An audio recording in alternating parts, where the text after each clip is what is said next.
Hi friends, இப்போ நம்ம மகாநதி பார்க்க போகிறோம். மகாநதியில் வந்துட்டு 2 பேரையும் வச்சு எபிசோடையே முடிச்சிட்டிங்களேடாப்பா சாமி அப்படிங்கிற மாதிரி இருக்குங்க. அதான் நம்ம விஜயும் நிவினும் ஆப்போசிட் டேரக்ஷனில் நின்றுட்டு இருக்காங்க. ஆக்ஷன் அப்படின்னு சொன்னதை மறந்து போய் இவங்க பின்னாடியே நின்று பேசிகிட்டு இருக்காங்க. அதுக்கப்புறம் எப்பா போதும்ப்பா திரும்பி நின்று பேசுங்கப்பா அப்படின்னோடனே நான் இப்போ விஷயத்துக்கு வரேன் அப்படின்றாங்க. என்ன சொல்ல வர அப்படின்ற மாதிரி இருக்குது நம்ம நிவினோட ரியாக்ஷன்.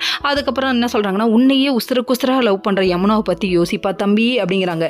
அதெல்லாம் வாய்ப்பு இல்லை ராஜா, வாய்ப்பே இல்லை அப்படின்னு சொல்லிட்டாரு. கடைசியில் பார்த்தா பிடிக்காத லைஃப் எப்படிங்க ஏற்றுக்க முடியும்னு சொல்லி கேட்க, நான் யமுனா கூடயே இருந்திருக்கேன், உனக்காக ஒரு பொண்ணு சூசைட் அட்டன் பண்ணுற அளவுக்கு போகிறானா அவளுக்கு எவ்வளோ லவ் இருக்கும் அப்படின்னு சொல்கிறாரு.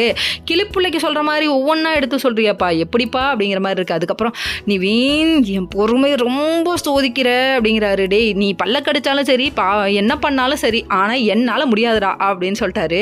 பொசுக்குன்னு என்னடா இது இவங்க எவ்வளோ சொன்னாலும் கேட்க மாட்டாங்கண்ணா, அங்கே சுற்றி இங்கே சுற்றி கான்ட்ராக்ட்லேயே வந்து நிற்கிறானே அப்படிங்கிற மாதிரி ஆயிடுச்சு. கடைசியில் பார்த்தா இவங்க என்ன சொல்கிறாங்கன்னா, இப்போ நான் யமுனாவை ஏற்றுக்கிட்டாலும் காவேரியோட லைஃப் என்ன, காவேரி கண்டிப்பாக வருவா எனக்காக அப்படின்னு சொல்ல, காவேரி வரவே மாட்டாப்பான்னு சொல்கிறாங்க. என்ன அப்படி இதை விட டைரெக்டாக உனக்கு எப்படா சொல்கிறது, மடச்சாம்பிராணி அவள் என்னோட காதல் கிளிடா, அவளை நான் லவ் பண்ணுறேன்டான்னு சொல்லிட்டாரு. அப்பா இப்போயாவது சொன்னீங்களே அப்படிங்கிற மாதிரி அது என் பச்சை கிளி எனக்கு மட்டும்தான்டா, அதை யாரையும் பறந்து போக விட மாட்டேன்டா அப்படின்னு சொல்கிறாரு. அப்பா சாமி என்னென்ன டைலாக்லாம் வெளியே வருது அப்படிங்கிற மாதிரி இருக்குது. அது மட்டும் இல்லைங்க, என் பச்சை கிளியை பயமுடுத்துறாதா பாவி அப்படின்னு சொல்லிட்டு மிரட்டுறாரு. காதல் கிளிங்கிறாரு, பச்சை கிளிங்கிறாங்க, இதய புறாங்கிறாரு, ஃபீலிங்ஸுங்கிறாரு. ஐயோ புரியாத பசையில் என்னமோ பேசுகிறானே அப்படிங்கிற மாதிரி எனக்கு அப்பயே டவுட் வந்துச்சு ஹாஸ்பிட்டலில் இருக்கும் போதே, நீங்கள் என்னை போக சொன்னும் போதே.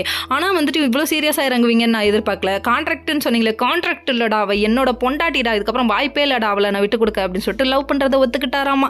அப்படியே நம்ம நிவினோட மூஞ்சி போன போக்க பார்க்கணுமே. Okay friends, next